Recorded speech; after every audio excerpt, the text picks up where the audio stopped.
Alright, good morning everybody. It is day number 3 on my grandpa and I's road trip here in the Mountain West. Tell the people where we're going today on Saturday. We're heading up to Yellowstone National Park today.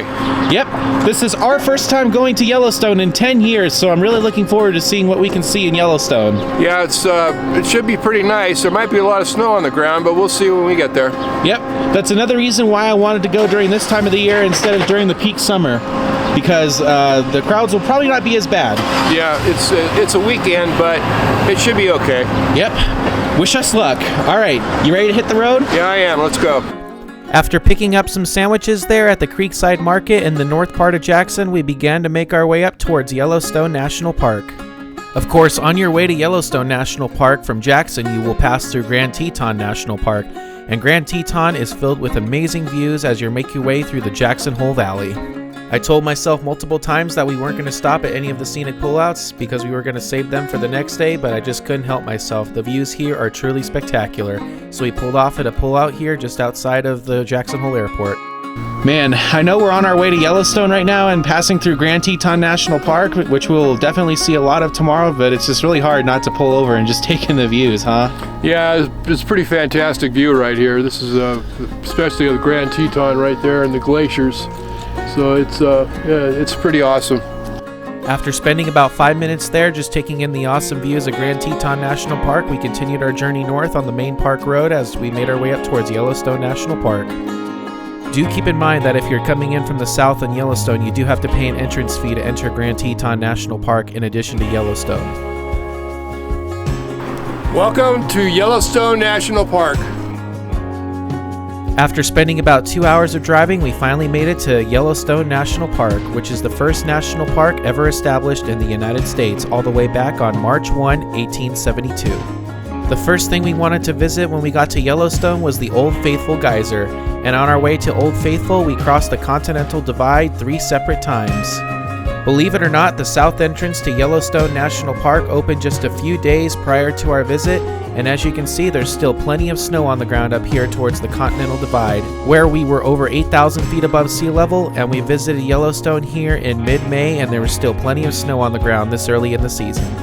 It took us roughly 45 minutes to drive up to the Old Faithful Geyser from the south entrance. Luckily, we were here pretty early in the season and there was still plenty of parking available, but I imagine during the peak summer season, parking is very limited here because it's one of the most popular tourist attractions in Yellowstone. Alright, Grandpa, we made it to Yellowstone National Park. Where are we going first? Well, we're going to go see Old Faithful, hopefully. Yep. We're here in mid-May and there's still a lot of snow, isn't there? Yeah, there sure is. It's everywhere, yeah. It's pretty warm though, it's not cold. So. Yeah, it's a pretty nice day actually. It's beautiful. Yep. After the last few days of being cloudy, I'm kind of glad we came here today. Yeah, at least there's no wind. Yep, that's true. It took us roughly 5 minutes to walk from the parking lot to the viewing platform of the Old Faithful Geyser. When we got to the viewing platform, we made our way over to a bench where we just set up the tripod and waited for the geyser to go off. The Old Faithful Geyser is easily one of the most famous tourist attractions in Yellowstone and can get very crowded during the peak summer season. Luckily, when we were there was probably only about 100 people there at the viewing platform, but it can easily get over 500 people here during the peak summer season, so just be mindful that you'll probably be fighting people for a viewing spot here at the Old Faithful Geyser during the peak summer season. We waited roughly 30 minutes for the geyser to go off, and the geyser is known for going off roughly every 90 minutes, and they even have a timer there in the Old Faithful Geyser Visitor Center of when they think the geyser is going to go off next. You have about a 10 to 15 minute window from that quoted time, so just keep that in mind when you come to visit the Old Faithful Geyser. Right now I'm just going to play the clip of the geyser going off and everybody's reaction around me.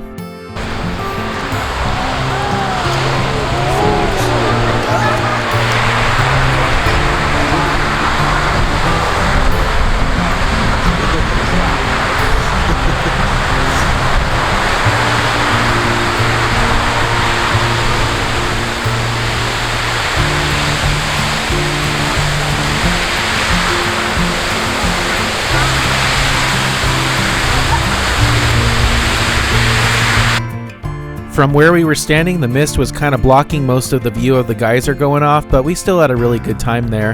In fact, we were actually getting rained on, believe it or not. I'm not too sure how well the camera is picking that up, but we were definitely getting rained on here by the geyser. Don't worry, the water wasn't too hot.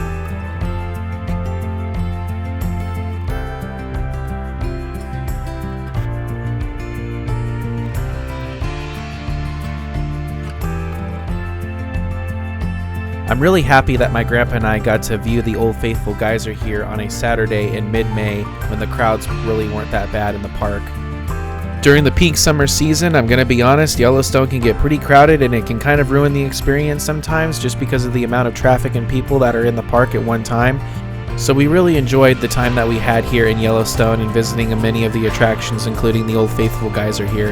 Yellowstone is definitely one of the most visited national parks in the US, so you definitely want to try to time coming here when you don't have to worry about crowds too much, in my personal opinion, because then you can really enjoy the park more to yourself versus like experiencing it with a whole bunch of other people and everything being overcrowded.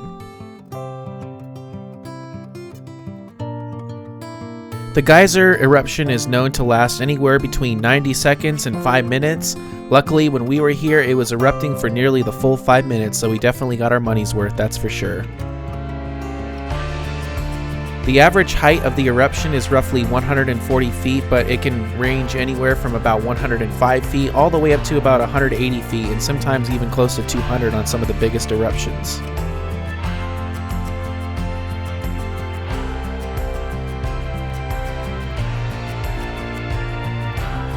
This is easily one of the most famous geysers in the United States and the world, and definitely attracts visitors from all over the world to witness the frequent eruptions that the Old Faithful Geyser is known for.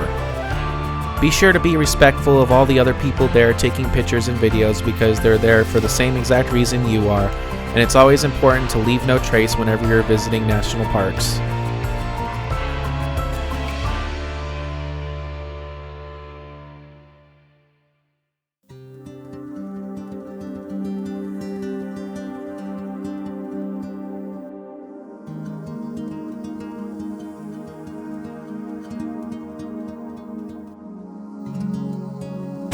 All right, Grandpa, what did you think of seeing the Old Faithful Geyser here in Yellowstone National Park? Yeah, it's pretty cool. It's it goes up pretty high and lasts about almost 5 minutes, so it's well worth the wait. Yep, and we got rained on, didn't we? Yeah, a little bit, yeah. We got vapored by the geyser. Alright folks, I'm going to end off the video right here. I really hope you all enjoyed the ride up to Yellowstone National Park with us, and I hope you also enjoyed viewing the Old Faithful Geyser eruption here in Yellowstone with us as well. We certainly enjoyed our time here in Yellowstone, and stay tuned to more videos coming from Yellowstone National Park, as well as my grandpa and I's very long road trip that we took in the Mountain West that also included Grand Teton National Park, Salt Lake City, and other attractions that we stopped at on our journey throughout the Mountain West. We will see you for the next adventure, and thank you so much for watching, everybody.